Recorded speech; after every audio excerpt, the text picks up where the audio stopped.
Hi sir. Present ఉన్న సిట్యుయేషన్‌లో abroad వెళ్ళడం అడ్వైజబులా ఆర్ ఎట్లా sir? See, first of all, let me tell you, students, there is no right or wrong time or present situation or future situation.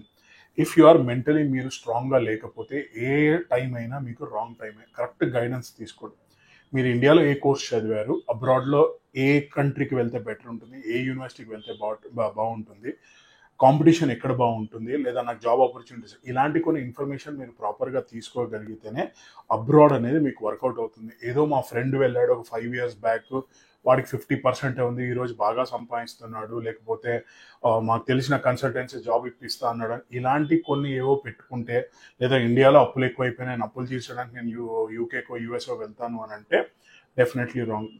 బాగా చదువుకుంటాను, ఆ చదువుతో పాటు నేను ఎఫర్ట్స్ పెడతాను, then I look for a good job and as well as placements అని అనుకుంటేనే abroad అనేది మీకు వర్కౌట్ అవుతుంది. So plan properly, go to a proper consultancy who gives you career guidance, not information.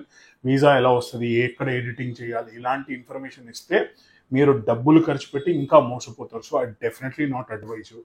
Go to any consultancy, మా consultancy కానీ any professional consultancy, ask sir నా కోర్స్కి ఎక్కడ ఏ కంట్రీ బెటర్ ఉంటుంది, ఏం చేయాలి అని అంటే they will give you good advice. Ask them if they have counsellors who can actually explain you which course is better for you. అది చేసినప్పుడు then any country any time, ఈ సిచ్యువేషన్ ఇంకో situation, even worst situation ఉన్నా you will come out with flying colours. So talk to us. Thank you.